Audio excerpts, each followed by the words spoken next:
어리석은 처녀 5, 슬기로운 처녀 5. 아니 이렇게 신랑을 기다리고 있는데 슬기로운 처녀는 등잔에다가 기름을 준비했어요. 근데 이 어리석은 처녀는 등잔에다 기름을 준비했어요, 안 준비했어요?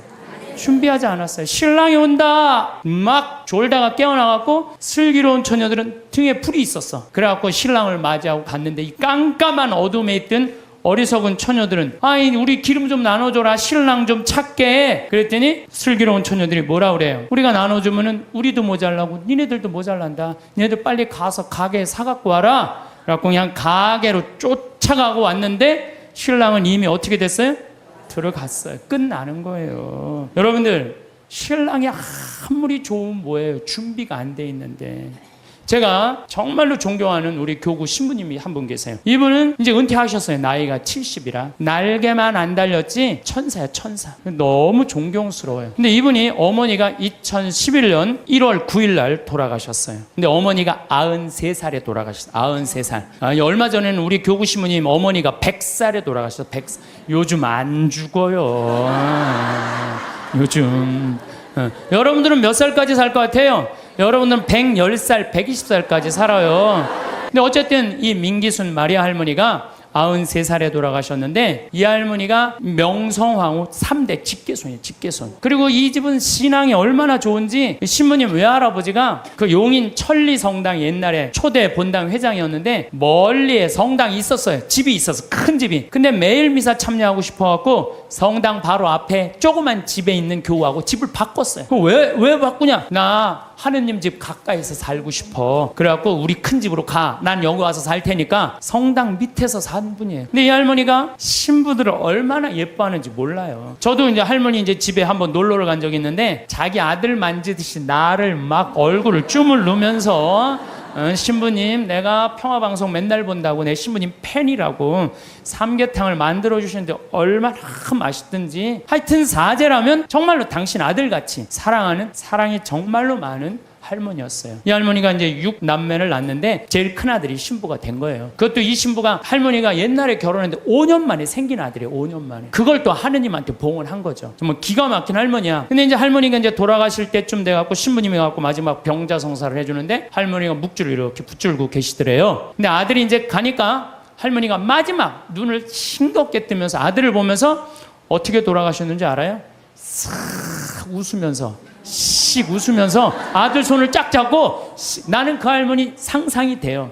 정말로 유머가 많은 할머니였거든요. 죽으면서 아들 손을 잡고 씩 죽으면서 눈을 딱 감았대요. 이 할머니 뭐가 있는 할머니야? 하늘나라 여권 있는 할머니예요. 나 이제 어디로 떠난다? 하늘나라 여행 떠난다.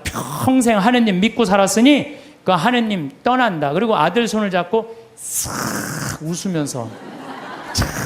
난 또 그렇게 죽는 사람 세상에 처음 봤어요. 죽으면서 싹 웃으면서 죽는 사람 몇 명이나 될 것 같아요? 그렇게 많지 않아요. 여러분들도요, 평생 하느님 열심히 믿었잖아요? 그럼 돌아가실 때 어떻게 돌아가실 수 있어요? 어떻게? 나 이제 못 탄다? 하늘나라 비행기 탄다. 싹 웃으면서 돌아가실 수 있어요. 저는 그게 참 저한테 굉장히 묵상거리예요. 하늘나라 여권 있는 사람들은요 죽는 게 하나도 안 무서워요. 이제 비행기만 타면 어디로 가? 하늘나라 올라가는 거야. 근데 뭐가 무서울 게 있다고 안 죽으려고 빠둥빠둥거리고 그래요. 나 조금 있으면 이제 하늘나라 타고 올라가는 건데. 외국에 여행 다닐 때 참 기분 좋아요. 선글라스도 끼고 카메라도 가슴에 딱 메고 돈주머니도 허리에 꼭 앞으로 차고 모자도 쓰고. 제가 3년 전에 파티마로 성지순례를 가게 됐어요. 한 60분, 전국에 60분하고 성지순례를 가게 됐어요. 전국에서 오니까 시간들이 다 각자잖아요. 2시간 전부터 모이라고 그랬는데 착한 사람들이 참 제 시간에 다 왔어요. 그래갖고 이제 다 이제 여권 수속을 하고 다 들어갔어요. 한 분이 안 오는 거, 한 분이.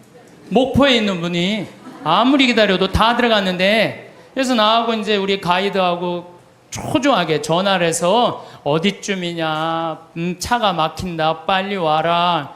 그분이 딱 도착을 했어요. 그런데 비행기 수속 거의 이제 한 20분 전에 도착을 하셨어요. 근데 정말 멋있게 하고 왔어요. 뭐 선글라스도 그냥 까만 거 끼고 막 모자도 하고 막 카메라도 막 또 캐리어도 막 2개 막 여권 내놓으라고 여권. 그랬더니 이분이 막 뒤지더니 여권을 안 갖고 왔다는 거 여권을. 여러분들 아무리 준비해도 여권이 없으면 가요 못 가요? 못 가요. 발을 아무리 물론 조금 더 일찍 도착을 하면은 여권을 빨리 만들 수가 있어요. 근데 그분은 너무 늦게 도착한 바람에 결국은 그분은 다시 발길을 돌려서 목포로 갈 수밖에 없었어요.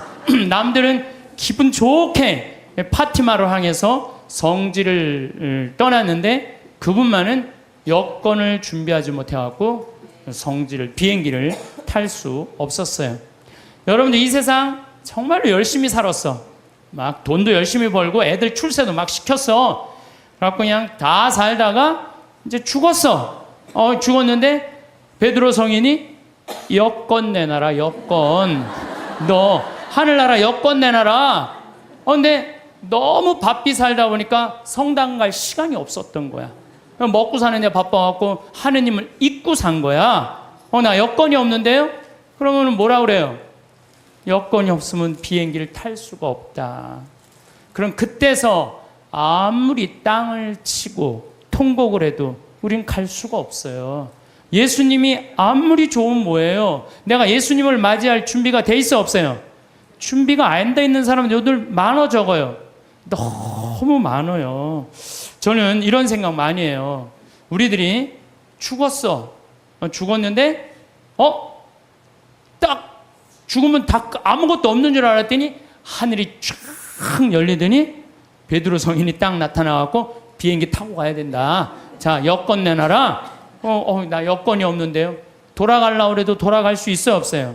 돌아갈 수가 없어요. 저는 우리 2층 집에 살던 분이 예전 얘기예요. 한 30년 전 얘기예요. 내가 신학생 때 2층 집에 있던 분이 한 15년 동안 당뇨로 고생을 했어요.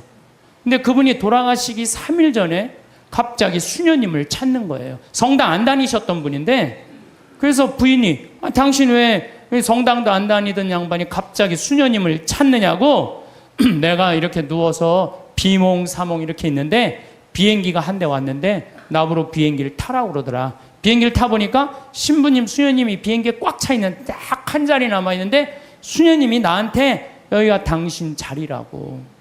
그리고 이 사람 정신을 깬 거예요.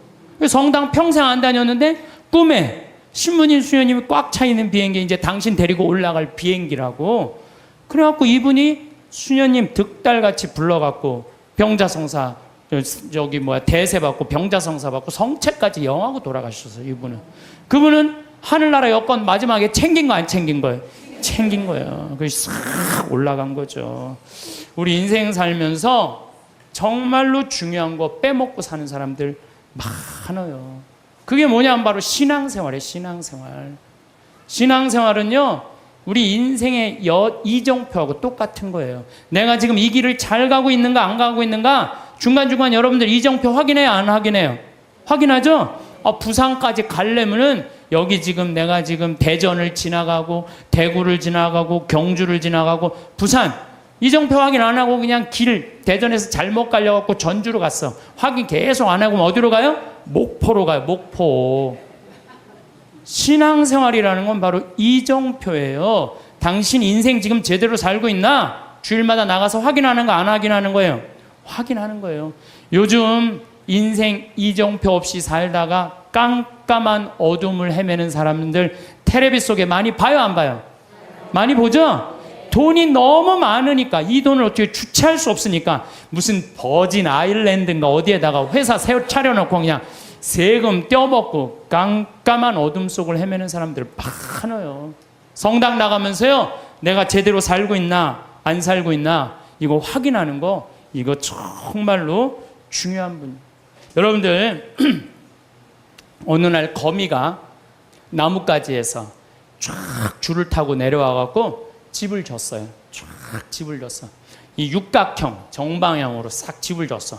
이 큰 나뭇가지 밑이니까 공간도 넓고 이 거미줄을 쳐놓으니까 뭐 나방도 와서 붙고 파리도 와서 붙고 그냥 돌아다닐 때마다 너무 기분이 좋은 거야, 거미가. 그래서 그거 다 거미줄로 말아서 침해갖고 발라갖고 그냥 때 따라 철 따라 찾아 먹으니까 이 거미가 너무 행복했어요. 근데 오늘같이 이렇게 안개가 자욱한 날 거미줄 손을 보려고 쫙 다녀봤어. 근데 끊어진 것도 있고 이러는데 하늘로 이렇게 줄이 하나 나 있는 게 눈에 거슬리는 거예요. 이게 뭐지? 이건 다른 거미줄하고 연결도 안 돼 있어갖고 여긴 파리도 안 붙겠네? 나방도 안 붙겠네? 이런 쓸데없는 줄은 끊어버려야지. 자기가 나뭇가지에서 타고 내려온 그날을 까먹은 거, 이 거미줄이. 거미가. 그래갖고 그냥 그 거미줄을 딱 끊어버린 거야. 끊으니까 어떻게 돼요? 땅바닥에 떨어져갖고 그냥 지나가는 짐승 발에 밟혀서 자기도 죽고 그 화려한 넓은 거미줄도 다 요절이 나는 거죠. 여기 계신 저나 여러분들 누구 타고 내려왔어? 하느님 타고 내려온 거예요. 그래갖고 처음에 성당 다닐 때는 모든 게 다 하느님이 은총인 것 같아. 그래갖고 하느님한테 감사도 드리고 매일 미사 참여도 하고 주일 미사도 가고 막 돈도 또 너무 잘 벌려. 성당 나가다 보니까 하느님 축복 받아갖고. 근데 벌려도 너무 많이 벌리면 문제가 돼요. 왜? 주일날도 아까우네. 내가 이거 주일날 가게 문 안 닫고 나가면 돈 더 벌 수 있을 텐데. 돈에 살살 눈이 멀으면 어떻게 돼요? 헌금 내는 것도 아까운 거야. 주일 헌금 내는 것도 아까운 거야. 요즘 신천지에서 이제 천주교 교우들 그만 포섭하라고 명령 떨어졌다고 그러더라고요. 여러분들 그거 알아요? 몰라요? 신천지에서 천주교 신자들 많이 포섭해 갔는데 헌금을 1,000원밖에 안 낸대잖아요. 그래갖고 신천지에서 명령을 내렸대. 이제 천주교 신자 포섭하지 말아라. 그래서 이제 뭐 신천지 때문에 스트레스 받을 거 하나도 없어요. 예. 헌금 내는 것도 아깝고 교무금 내는 것도 아까운 거야. 11조 내는 것도. 더욱이 내가 돈이 많으니까 성당 질 때마다 회장들이 와서 더 내라고 그러네. 신부님도 날 보면 더 내라고. 그냥 점점 성당이 부담스러운 거. 내 돈 뺏기는 것 같으니. 그래서 점점 성당을 나가기 싫어. 근데 새로 본당 신부님이 오셨는데 마음에 안 들어도 너무 마음에 안 드는 신부님이 온 거야. 강론도 정치 얘기만 하고 사회 얘기만 하고 마음에 안 드는 거야. 냉담 핑계로 최고로 좋은 핑계가 뭐예요? 본당 신부예요. 나 본당 신부가 마음에 안 들어서 성당 안 나간다.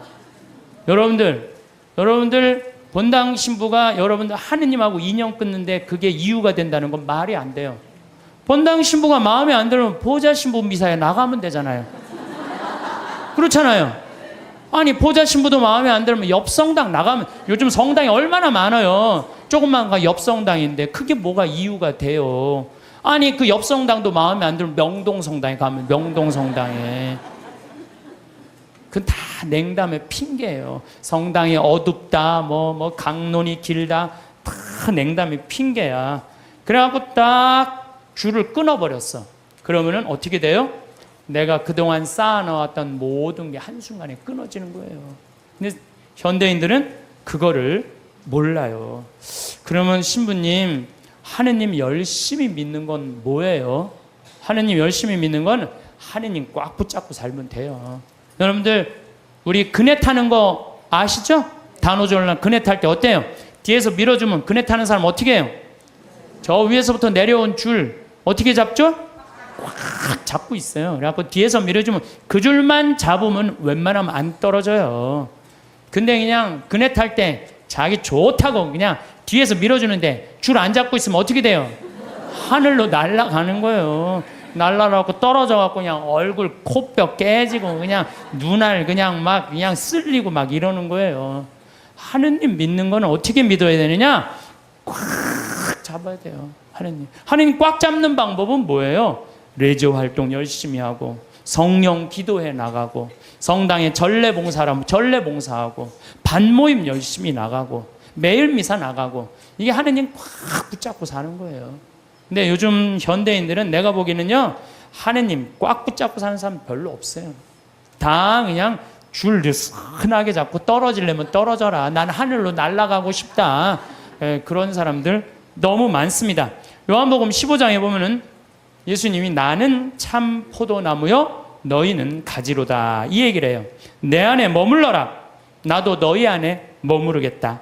가지가 포도나무에 붙어 있지 않으면 스스로 열매를 맺을 수 없는 것처럼 너희도 내 안에 머무르지 않으면 열매를 맺지 못한다.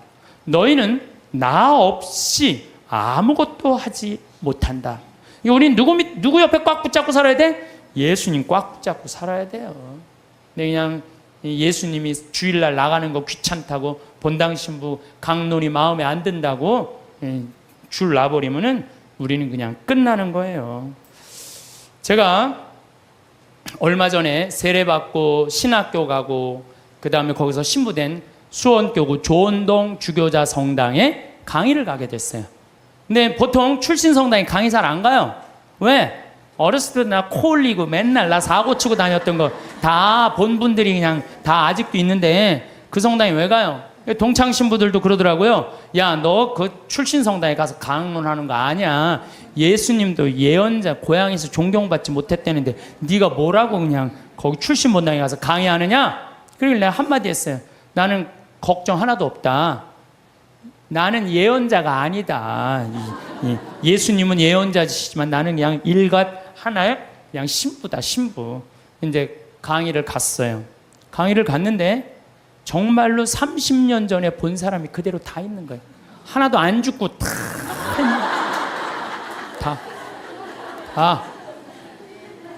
처음에는 당황스럽더라고요. 왜? 내가 중학교 1년 때 맨날 코 올리고 그냥 다녔던데 그냥 아줌마들이 그냥 다 그냥 그대로 다 있는데 그분들한테 강론한다는 게 쉽지가 않더라고요. 근데 이제 강의가 이제 2시간 강의가 끝났는데 정말 기가 막히게 예쁜 아줌마가 정말 곱더라고요.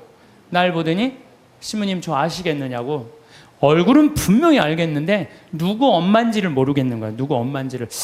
나 기억이 난다고. 그랬더니 알긴 뭘 아느냐고. 나 누구 엄마라고. 그랬더니 어렸을 때부터 같이 자랐던 친구 엄마야. 근데 나는 정말 아줌마인 줄 알았어요. 몇 살이냐 그러니까 78이래. 78. 내가 이렇게 계산을 해봤어요. 내가 중학교 1학년 때부터 본 아줌마니까 내가 43살부터 봤더라고, 그 아줌마를. 근데 그때 모습이나 지금이나 안 변했어. 참 요즘은 늙어도 늙은 것 같지가 않아서 걱정해요. 근데 어쩜 그렇게 이쁘고 고운지. 근데 내가 그분한테 감동받은 건 다른 게 아니에요. 그때도 성당 열심히 나가더니 30년이 지난 지금도 어때? 열심히 나가는 거야. 성당 열심히 다니는 사람은 얼굴이 달라도 달라요. 늙어도요 추하게 안 늙어요. 성당 열심히 다니는 사람 이뻐요. 이뻐. 그렇게 이쁘더라고요. 보면서. 또 제가 얼마 전에 평택 비전동 성당 내 첫 본당 신부했던 데를 초청을 해서 주일날 갔어요. 평일날은 뭐 가끔 갔었지만 주일날은 처음 간 거예요. 성당이 1000명도 도왔어요. 성당이. 근데 그 앞에 앉은 사람 보니까 17년 전에 앉아있던 사람이 그대로 앉아있더라고요. 이게 무슨 얘기냐면은 하느님 믿는 거는 변함이 없어야 돼요. 봄에 나갔다가 가을에 안 나가고 더운 날 안 나가고 시원한 날 나가고 성탄 때 나가고 평상시엔 안 나가고 이러는 게 아니고 눈이 오나 비가 오나 바람이 부나 변하지 않고 계속 나가는 거. 이게 신앙생활 제대로 하는 거예요. 그래서 저는 여러분들 신앙생활 앞으로도 변함없이 어떤 풍파가 닥쳐와도 변함없이 성당 나가길 바라요. 하느님 어떻게? 하느님 꽉 붙잡고 사는 사람 죽을 때 어떻게 죽을 수 있어? 왜 죽을 때 씩 웃을 수 있어? 하늘나라 여건 있잖아요.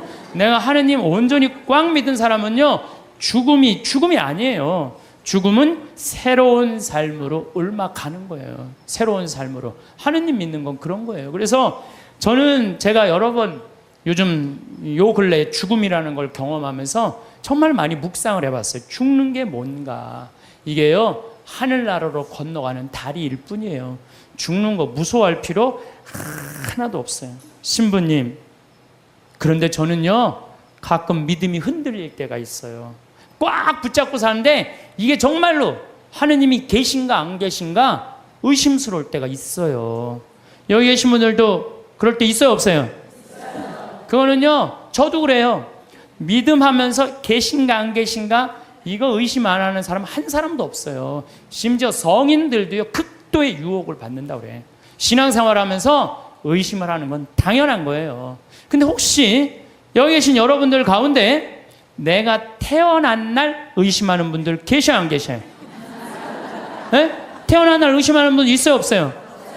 만약에 태어난 날 의심하면 내가 있는 존재를 의심하는 거, 안 의심하는 거예요? 그런데 혹시 여기 태어난 거 보신 분 계세요? 내가 엄마 태를 열고 나올 때 피를 뒤집어 쓰고 딱 나오는 순간 엄마가 나를 안고 빵긋 웃었던 그 모습 기억나요, 안 나요? 기억 안 나죠? 그런데도 네 생일이 6월 7일이다. 그러면 그날이 내 생일인 줄 다 알아요. 이 엄마가 내 엄마일까? 이거 의심하는 사람 없어요. 여러분 혹시 이 엄마가 내 엄마일까? 이렇게 의심한 적 있어요, 없어요? 요즘은 하도 텔레비에서 엄마가 많이 바뀌는 드라마가 많이 나와갖고 텔레비가 사람 망쳐놓는다니까. 그건 극히 드문 거고요. 다 여러분들 엄마가 배 아파서 다 난 거예요. 근데 여러분들 생일상 받은 날 맨날 엄마 나 난 거 맞아? 이놈의 새끼야, 내가 너 배 아파서 났어. 너 내가 너 난 거 믿어. 나 근데 내가 본 적이 없어서 난 믿음이 안 생기는데. 신앙도 똑같아요. 하느님이 나 빚어 만드는 거 나 본 적 없어. 그래도 내가 너를 빚어 만들었다. 하느님이 그렇게 말했으면 믿어야 돼, 안 믿어야 돼? 믿어야 돼요. 근데 그냥 맨 하느님 미사 할 때마다 하느님 계신 거 맞아? 맞아? 맞아? 이러면 하느님한테 두들겨 맞아? 안 두들겨 맞아요? 하느님한테 두들겨 맞아요. 더욱이 우리 하느님은 당신의 아들을 역사 안으로 보내셨어요. 제가 참 이런 우리가 글이 생긴 게 10,000년 전이야. 10,000년 전. 10,000년 전이 글이 생겼는데 그러니까 이때부터는 역사가 기록이 된 거예요. 부처님이 예수님 탄생 624년경에 오셨어요. 예수님 탄생하시기 전에. 그 다음에 부처님이 한 570년경에 오셨어요. 570년경. 그 다음에 예수님을 기점이야. BC라는 게 Before Christ. 예수님 오시기 전 570년에 공자님이 오셨고, 예수님 오시기 전 624년경에 부처님 오셨어요. 그 다음에 이제 AD, 이거를 기원 후란 안노 도미노라고 그래요. 이게 안노 도미노. 예수님의 해라는 거예요. 주님의 해라는 뜻이야. 그리고 마호메트는 몇 년에 왔냐면 571년에 왔어. 571년에. 예수님이 기점. 예수님 탄생 624년. 나는 여러분 혹시 공자님 의심하는 분들 계세요? 역사 안에 오신 거? 의심 안 하죠? 아, 공자님 왔다 가시고 거기에 다 있잖아요. 공자님 얘기요. 부처님 혹시 여러분들 왔다 가신 거 의심하는 분들 계세요? 없어요. 시달타라고 왕으로 왔다 갔어요. 예수님도 역사 안에 왔다 가고 마호메트도 역사 안에 왔다 갔어요. 근데 가끔 정말로 무식한 종교 지도자를 만나는 정말 어처구니 없는 사람들은 부처님 없다 이거야. 공자님 없다 이거야. 마호메트 없다 이거야. 우리 예수님만 있다 이거. 예수님만. 이건 말도 안 되는 얘기예요. 선택의 문제. 예수님, 부처님을 그러면은 예수님 오기 전에 있던 사람들은 구원 하나도 없어요? 여러분들 한번 생각해봐요. 예수님 탄생하기 전에 인도에 있는 사람들은 하나도 구원 못 받아요? 한번 생각을 해봐요. 가끔 정말 어처구니 없는 사람, 그런 사람 구원 못 받는데 그거는 하느님이 결정할 일이지 내가 결정할 일이 아니에요. 교회는요 그런 사람에게도 구원 있다고 얘기해요. 우리 교회는. 왜? 교회 밖에도 구원이 있다는 거예요. 교회 안에만 구원이 있는 게 아니라는 거예요. 아니 저 아프리카의 원주민들은 평생 예수님 얘기 하나도 들어본 적이 없는데 그러고 죽었어. 착하게 열심히. 그럼 그 사람 구원 있어요, 없어요? 있는지 없는지는 우리는 잘 몰라요. 근데 누구한테 유보해 줘야 돼? 하느님한테 유보해야 돼. 구원을 결정하는 건 내가 하는 게 아니에요. 누가 결정하는 거예요? 하느님이 결정하는 거예요. 제가 여러분들에게 드리고 싶은 말씀은 예수님 역사 안에 왔다 가셨다는 거. 역사 안에. 그 예수님을 보고 베드로가 탄생한 거예요. 그 예수님을 보고 베드로가 탄생하고 1대 교황이 베드로, 2대 교황이 리노, 3대 교황이 아나클레투스. 그래서 1대부터 266대까지 이어온 거예요. 2000년 동안. 그렇지 않아요? 그러면은 베드로가 어느 날 갑자기 뚝 떨어져 갖고 베드로가 지금부터 이 교회가 있다, 예수님이란 이런 존재를 가짜로 만들어냈겠어요? 자기가 눈으로 보고 배운 그 예수님을 증언한 거겠어요? 눈으로 본 예수님을 증언한 거예요. 예수님이 3년 동안 우리랑 같이 사셨고 십자가에 못 박혀 돌아가셨고 부활하시고 이거를 체험해 갖고 증언한 거야. 그러니까 지금 266대 교황까지 내려왔다는 거는 거미가 나뭇가지에서 줄을 타고 내려와서 집을 짓듯이 우리는 베드로부터 타고 내려와 갖고 이 교회라는 집을 짓는 거예요. 그러니까 여러분들 성서에, 신약 성서에 있는 게 하나도 거짓이 없어요. 예수님이 베드로가 직접 보고 증언한 거예요. 베드로뿐만 아니라 12제자, 12제자만 보고 증언했어요. 그 외에 수많은 사람들이 보고 증언한 그 교회가 지금까지 이어져 내려온 건데 그걸 의심하면 어떻게 했냐 이거예요. 나는 있느냐 없느냐 이것 따지는 사람들을 보면 다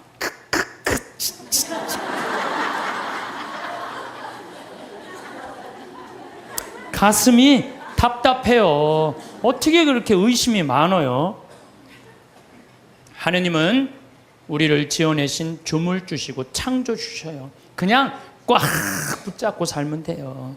내가 태어난 날 본 사람 없어. 네 생일이 6월 7일이다 그러면 내 생일이 6월 7일이에요. 내 생일이. 그래서 6월 7일이다. 6월 7일인지 믿는 거예요.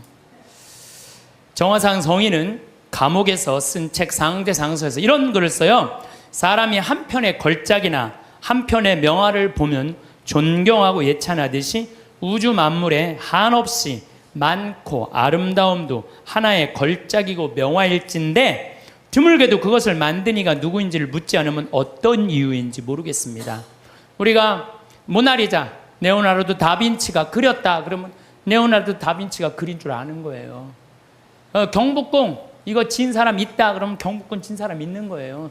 이 우주 만물, 얼마나 저 산은 얼마나 아름다워요. 아름답죠? 저 물 한 개 피는 거 봐요. 구름 얼마나 아름다워요. 저 아름다운 걸 보면서 이 우주 만물의 지은 이가 누구인지를 묻지 않으면 얼마나 답답하냐 이거예요. 그래서 여러분들 이 우주 만물을 만드는 창조주가 있다는 거예요. 그게 바로 하느님이라는 거예요. 심지어 칸트라는 철학자는 참 재미난 얘기를 했어요. 그 사람이 순수이성 비판, 실천이성 비판, 판단력 비판 그런 철학 이렇게 두꺼운 걸 썼어요. 근데 그 내용 중에 하나가 절대 도덕 명령이라는 걸 해요. 사람은 무조건 착한 일을 해야 된다. 이걸 자기 철학 논리에 주장을 해요. 그런데 가만히 보니까 정말로 착하게 사는데 이용만 당하고 괴로운 사람 있어요, 없어요? 있죠? 여러분들 살다 보면 정말 착한데 이용만 당하고 사기당하고 그냥 고통스럽게 사는 사람이 있어. 그 사람한테 그래 너 그래도 착하게 살아, 착하게 살아, 착하게 살아. 나 이렇게 착하게 살아 괴롭기만 한데 근데 또 한편 정말로 나쁜 짓만 골라서 하는 사람들이 있어요. 그런데 보면은 아주 떵떵거리고 잘 살아. 저 사람은 나쁜 짓 하는데 저렇게 떵떵거리고 잘 사는데 난 착한데 이렇게 괴롭게 살아. 너 그래도 계속 착한 일 하라고 얘기할 수 있어? 이제 칸트가 가만히 있어봐. 그러게 그러면 안 되지. 그럼 안 되겠다 야. 착한 일을 하면서 끝까지 착하게 산 사람은 마지막 날 하느님이 거기에 대한 보상을 다 해준다. 악한 일을 한 사람은 마지막에 악한 대가를 다 치르게 한다. 그래서 실천이성 비판이라는 데선 그 하느님이 좀 있어줘야 되겠다. 양심의 기준을 세우기 위해서. 그래갖고 그 사람이 마지막에는 하느님의 신의 존재가 있어야 되겠다 그래요. 뭘 그걸 그렇게 어렵게 설명을 해. 우리 4대 교리에 있는데 상, 선, 벌, 악. 착한 일을 한 사람은 상을 받고 악한 일에서 벌 받는 거. 마지막 날이요 착한 일을 한 사람은 거기에 합당한 보상을 하느님이 다 해주셔요. 근데 악한 일만 하고 나쁜 짓만 골라서 하고 요즘 텔레비 보면요 정말로 내가 보기에는 돈이 여러분 한 20억만 있으면 되지 않아요? 20억? 아유 시부님 20억이라도 2억이라도 있었으면 좋겠어요. 2억이라도 요즘은요 출세하는 거 여러분들 옛날에 못 먹고 못 살 땐 출세하는 게 좋았어요. 출세했어야 돼. 억울하고 분해갖고. 근데 요즘 집에 차 없는 사람들 없어요. 옛날에 여러분들 아침에 자고 일어나면 밤에 목마르면 먹으려고 물 떠놓은 거 꽝꽝 얼어있어요, 안 얼어있어요? 나도 어렸을 때 아침에 그냥 물 먹으려고 보면 이게 꽝꽝 얼어있어요. 옛날에는 웬만한 집들은 다 그랬어요. 근데 요즘 어때요? 다 먹고 살면 이제 출세 안 해도 돼요. 나는 출세하는 거 하나도 안 부러워요. 그냥 양심껏 사는 게 제일 좋아요. 양심껏 사는 게. 그러니까 여러분들 출세하는 거 하나도 부러워하지 말아요. 어쨌든 착하게 산 사람은 상을 받고 악하게 산 사람은 벌을 받아야 된다는 거예요. 그러기 위해서 누가 있어줘야 된다? 하느님이 있어줘야 된다. 하느님이. 세상 만물 질서정연하게 돌아가는 이유도 질서의 하느님께서 세상의 질서를 세워주셨기 때문에 우리가 살 수 있는 거예요. 이러한 증거로 하느님의 존재를 알 수 있으며 하느님의 은총이 온 세상, 온 만물에 또한 태어나 죽는 날까지 우리에게 머물러 계시니 저는 이 말 정말로 인정해요. 하느님의 은총이 온 세상, 온 만물에 머물러 있는 거예요. 여러분들 지금 어젯밤에 비가 여기 강원도에 한 10mm 정도 왔어요. 비가 1mm 오면은요 경제적인 효과가 280억이래요. 기상청에서 발표했더라고 얼마 전에. 10mm가 오면 얼마가 오느냐면 2,800억이 하늘에서 쏟아지는 거예요. 그 여러분들 비한테 반말하면 안 돼요.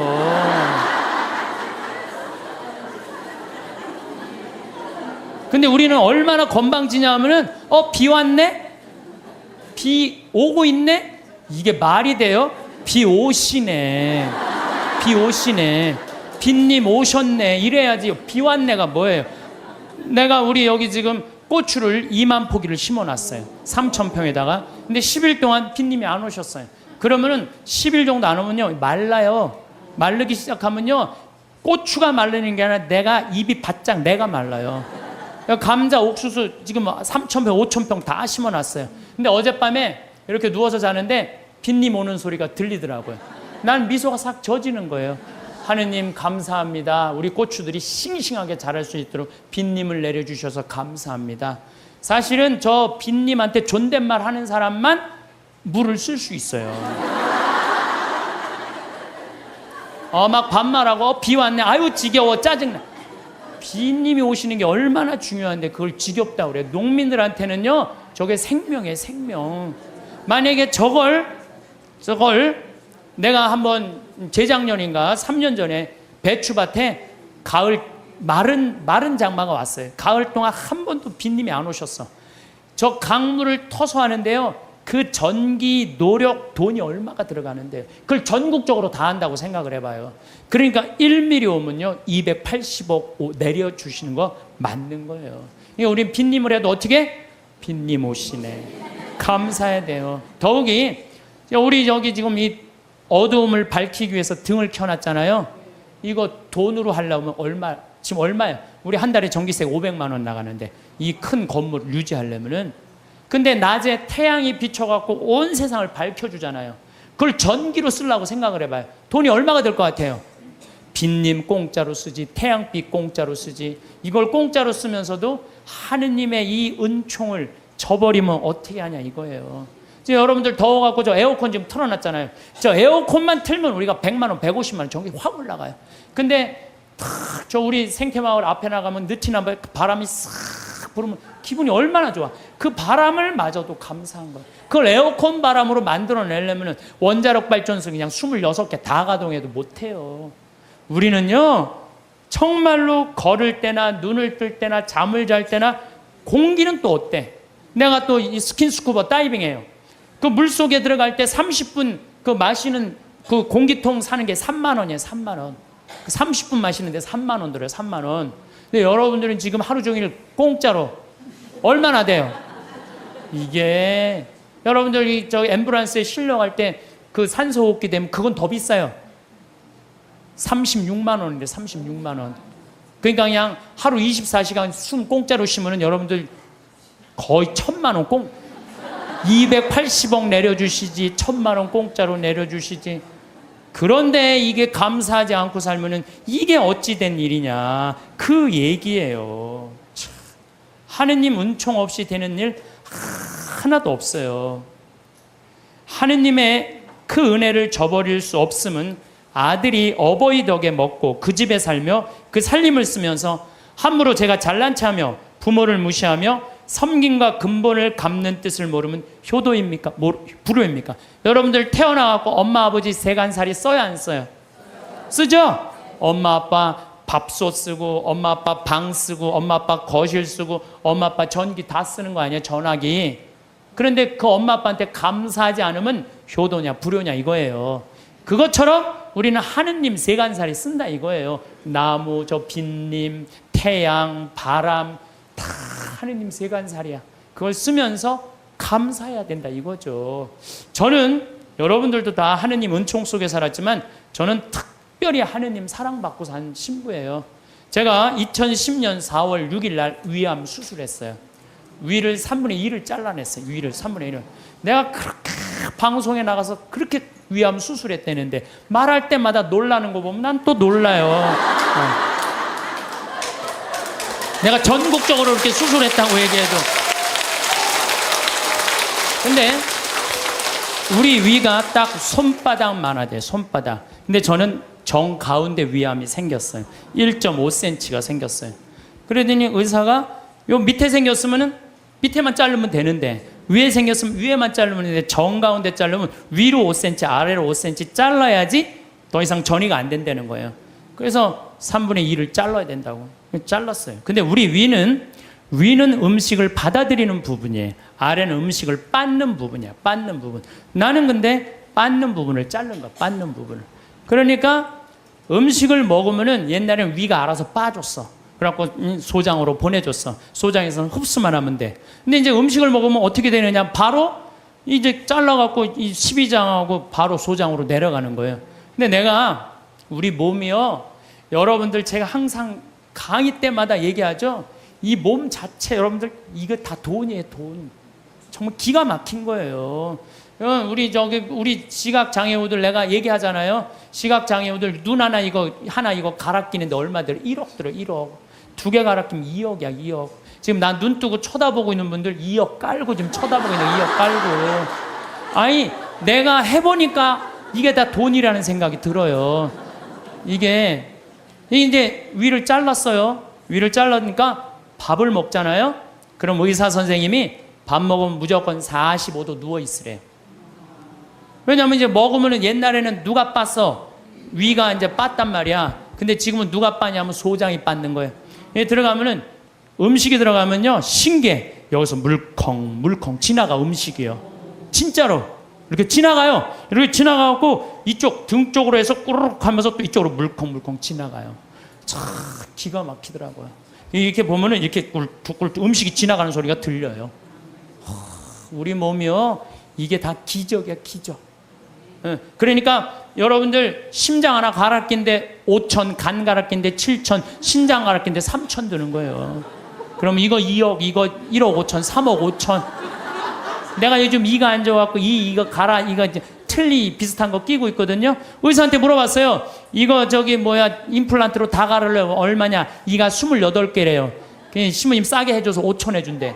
그러면은 이거 3억 5천, 이거 5천, 4억이야, 4억. 팔 하나 갈아 낀데 400, 양팔 800, 양다리 1600. 5억에 5억. 근데 여러분들 생각을 해봐요. 얼마 전에 우리 집에 부천에서 한 아이가 정말로 잘생긴 아이가 왔어요. 근데 이 아이가 몸이 근육이 지방으로 바뀌는 병이에요. 그래서 얘는 목에 근육이 없어갖고 목을 가눌 수가 없어. 근데 평화방송에서 맨날 날 보는 게 소원인 거야. 형도 그런데 형은 이제 더 이상 움직일 수가 없대. 동생이 왔어요. 동생이 왔는데 아버지가 계속 뒤에서 목을 받쳐주고 있더라고요. 여러분들 지금요 이게 병이 들어갔고요 꼼짝도 못하는 사람도 얼마나 많은데요. 근데 그냥 내 남편 멀쩡하고 우리 애들 둘 멀쩡해. 이 멀쩡한 4명 둘러앉아 밥 먹으면요 20억이 둘러앉아 밥 먹는 5억짜리. 감사해야 돼 안 감사해야 돼? 만약에 남편이 저녁에 퇴근해 갖고 들어와. 그럼 뭐라 그래야 돼? 5억 들어오네. 5억 어서 들어와.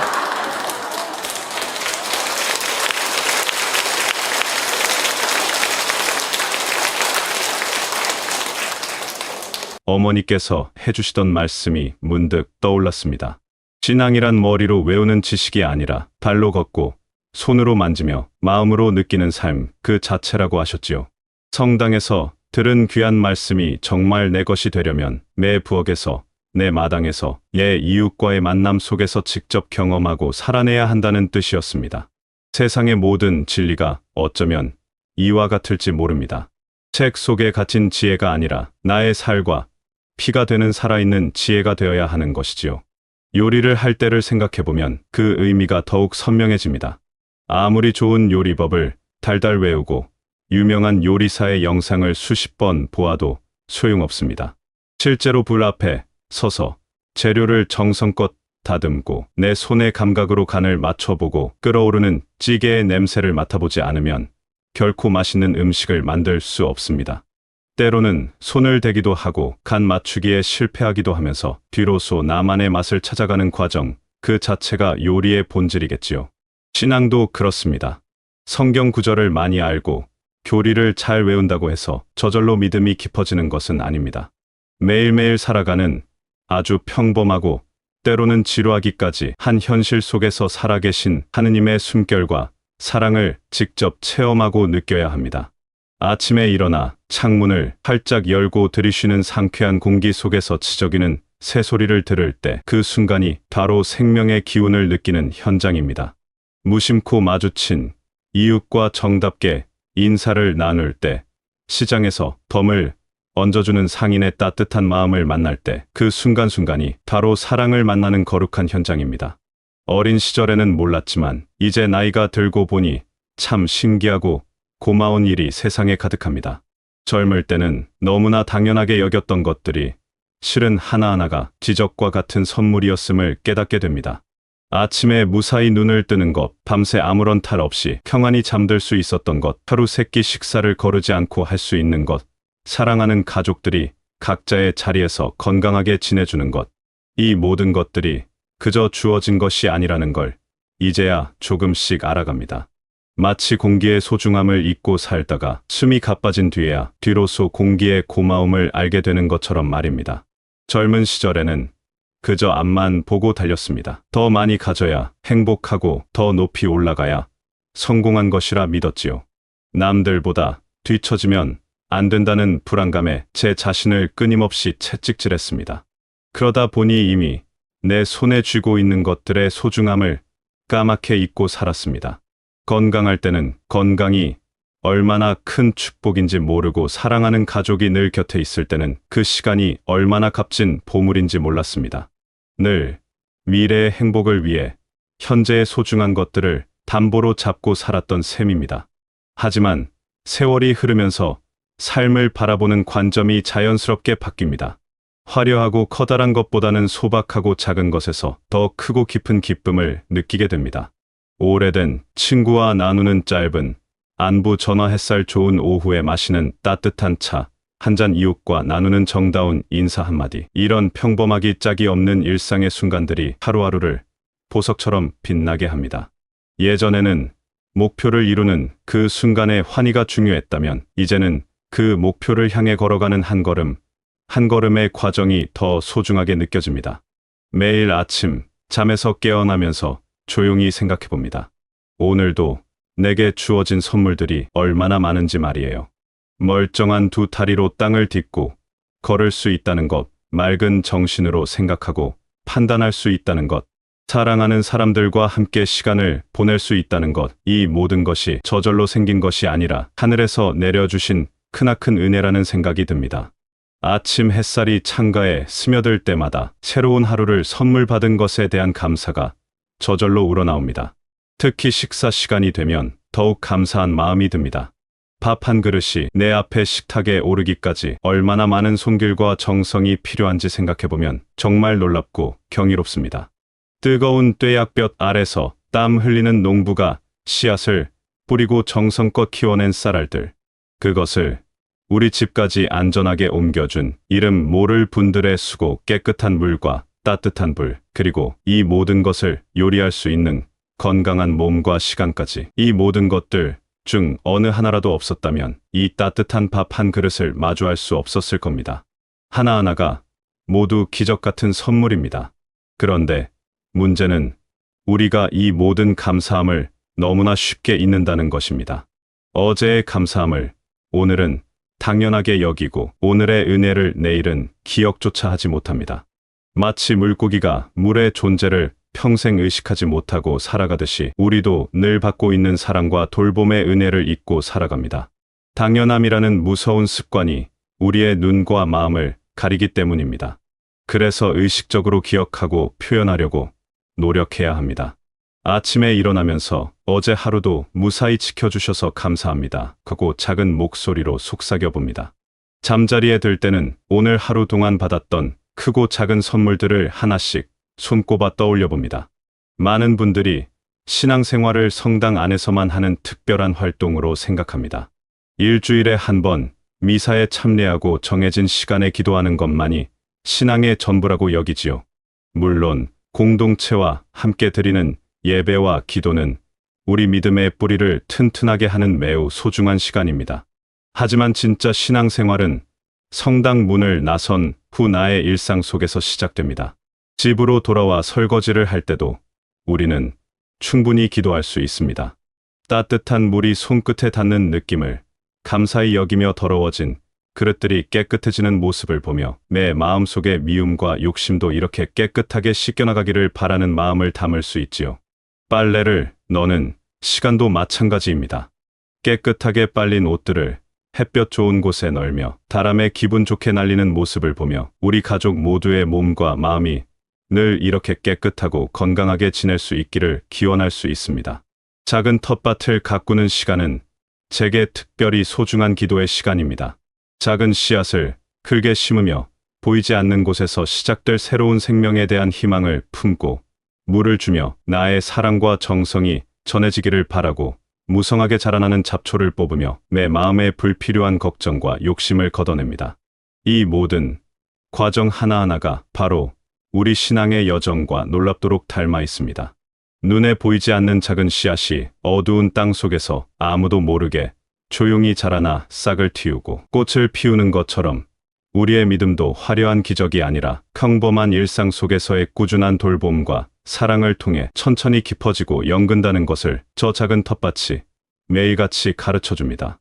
심지어 무심히 동네를 걷는 그 시간조차도 기도의 시간이 될 수 있습니다. 발걸음 하나하나를 내딛게 해주는 건강한 다리에 감사하며 스쳐 지나가는 이름 모를 사람들의 얼굴 위에 평화가 깃들기를 마음속으로 빌어봅니다. 길가에 이름 없는 풀들과 계절마다 옷을 갈아입는 나무들을 보며 말없이 세상을 아름답게 지켜주는 자연의 위대함에 감탄합니다. 이런 마음으로 하루를 보내면 평범했던 일상이 더없이 거룩하고 충만한 시간으로 바뀝니다. 잠자리에 들기 전에 고요한 시간도 놓칠 수 없는 소중한 순간입니다. 하루를 차분히 돌아보며 의도치 않게 다른 이에게 상처를 주었던 말이나 행동이 있었다면 진심으로 용서를 구하고 뜻밖의 찾아왔던 기쁜 일들과 고마웠던 순간들을 떠올리며 깊은 감사를 표합니다. 내일 만나게 될 사람들을 위해 미리 축복을 빌어주고 아직 잠들지 못한 채 고통받는 이들과 세상의 평화를 위해 조용히 마음을 모읍니다. 이렇게 감사와 성찰로 하루를 마무리하면 마음이 더없이 평안해지고 깊은 잠을 이룰 수 있습니다. 음식을 먹을 때도 그 안에 깃든 신앙의 의미를 찾아낼 수 있습니다. 단순히 배를 채우고 허기를 면하는 행위가 아니라 내 생명을 유지하고 새로운 활력을 얻는 신성한 의식으로 받아들이는 것입니다. 한 입 한 입 음식의 맛과 향을 천천히 음미하며 이 음식이 내 몸의 일부가 되어 다른 이들을 위해 좋은 일을 할 수 있는 선한 힘이 되기를 기원합니다.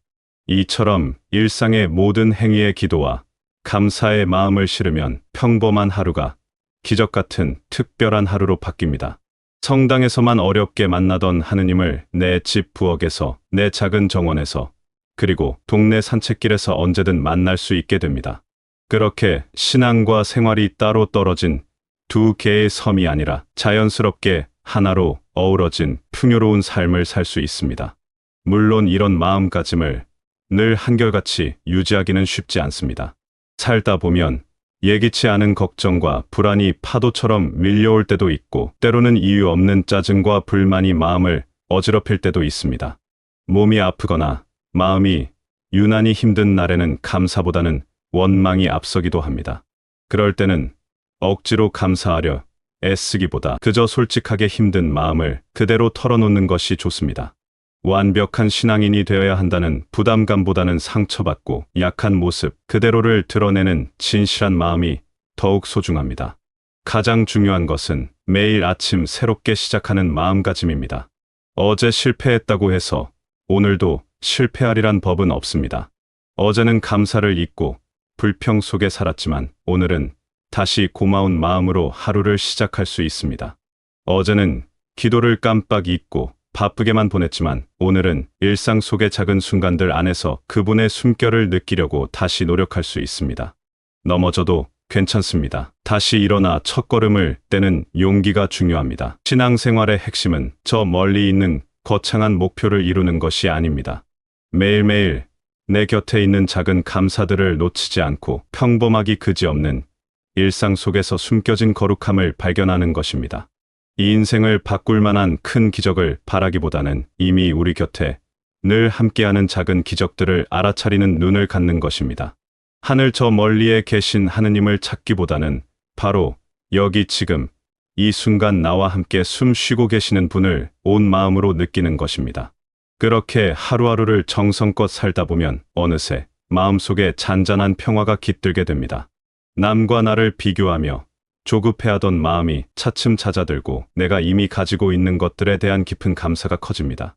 아직 오지 않은 미래에 대한 막연한 불안보다는 지금 내게 주어진 현재라는 선물을 온전히 누리는 데 집중하게 되고 나에게 부족한 것보다는 이미 넘치도록 주어진 풍족한 것에 눈길이 갑니다. 나이가 들수록 더욱 선명하게 깨닫게 되는 것이 있습니다. 우리 인생에서 정말로 중요한 것들은 사실 그리 많지 않다는 진실입니다. 다른 누구도 대신 아파해 줄 수 없는 건강한 몸과 사소한 일에도 흔들리지 않는 평안한 마음, 그리고 세상 끝까지 내 편이 되어줄 사랑하는 사람들과의 따뜻한 관계, 마지막으로 이 모든 것을 누리며 하루하루를 감사히 살아갈 수 있는 마음의 여유, 이것들만 온전히 내 곁에 있다면 충분히 행복하고 풍요로운 삶을 살아갈 수 있습니다. 세상은 우리에게 자꾸만 더 많은 것을 원하라고 부추기고 남들보다 더 나은 삶을 살아야 한다고 속삭이지만 진정한 만족과 행복은 이미 내가 가진 것들 안에서 발견할 수 있습니다. 더 크고 좋은 집이나 더 비싸고 빠른 차보다는 사랑하는 가족과 함께 둘러앉아 나누는 소박하고 따뜻한 저녁 식사 시간이 비교할 수 없이 더 소중합니다. 멀리 떠나는 화려한 해외여행보다는 집 앞 골목길을 천천히 산책하며 계절의 미묘한 변화를 온몸으로 느끼는 것이 더 깊고 진한 기쁨을 줍니다. 이런 마음으로 세상을 바라보면 나도 모르게 다른 사람들에게도 한결 온화하고 너그러워집니다. 내가 얼마나 큰 사랑과 은혜를 받고 살아가는 존재인지 깨달은 사람은 그 받은 사랑을 다른 이들에게도 자연스럽게 나누고 싶어지기 때문입니다. 힘들어하는 이웃의 안부를 먼저 묻고 도움이 필요한 이에게 작은 손길을 매미는 일이 더 이상 의무나 희생이 아니라 기쁨이 됩니다. 그것이 바로 우리가 꿈꾸는 참된 신앙인의 삶이 아닐까 싶습니다. 나 혼자만 잘 살고 나만 구원받겠다는 이기적인 마음이 아니라 우리가 모두 함께 행복하게 살고 싶다는 따뜻한 마음으로 이어지는 것 말입니다. 내가 받은 만큼 나누고 사랑받은 만큼 사랑하며 용서받은 만큼 너그러이 용서하는 삶을 살아갈 때 우리의 일상은 비로소 천국과 가장 가까워질 것입니다. 물론 이 세상에 완벽한 사람은 아무도 없습니다. 우리 모두는 저마다의 약점과 상처를 지닌 채 부족하고 실수하며 때로는 지독히 이기적인 모습으로 서로를 핥히기도 합니다. 하지만 중요한 것은 그런 우리의 불완전함조차도 크나큰 사랑으로 괜찮다 다독이며 따뜻하게 감싸 안아 주시는 분이 늘 우리 곁에 계시다는 것을 믿는 것입니다. 그 굳건한 믿음이 있기에 우리는 절망 속에서도 희망을 보고 실패 속에서도 다시 일어설 수 있는 용기와 힘을 얻게 됩니다. 오늘도 어제와 다르지 않은 평범한 하루가 다시 시작됩니다. 눈부신 기적이나 특별한 사건이 없는 그저 그런 일상이 우리를 기다리고 있습니다. 하지만 이 지극히 평범함 속에 비범한 사랑이 숨어 있음을 발견할 수 있다면, 이 반복되는 일상 속에서 영원한 삶의 의미를 찾을 수 있다면, 오늘 하루도 충분히 아름답고 의미 있는 하루가 될 것입니다. 지금까지 살아오신 당신의 모든 순간들은 단 하나도 의미 없지 않았습니다. 당신이 걸어온 모든 발자국에는 기쁨과 슬픔, 그리고 사랑의 이야기가 새겨져 있습니다. 그 모든 시간이 모여 지금의 당신이라는 아름다운 존재를 만들었습니다. 그러니 지나간 날들을 너무 아쉬워하지 마시고, 아직 오지 않은 날들을 너무 두려워하지 마십시오. 당신은 지금 이 순간 그대로 충분히 소중하고 사랑받을 자격이 있는 존재입니다. 여러분의 하루하루가 작은 감사들로 가득하고, 평범한 일상 속에서 숨겨진 특별한 기쁨을 발견하시며, 사랑하는 사람들과 함께하는 더없이 소중한 시간들로 풍성하게 채워지시길 바라겠습니다.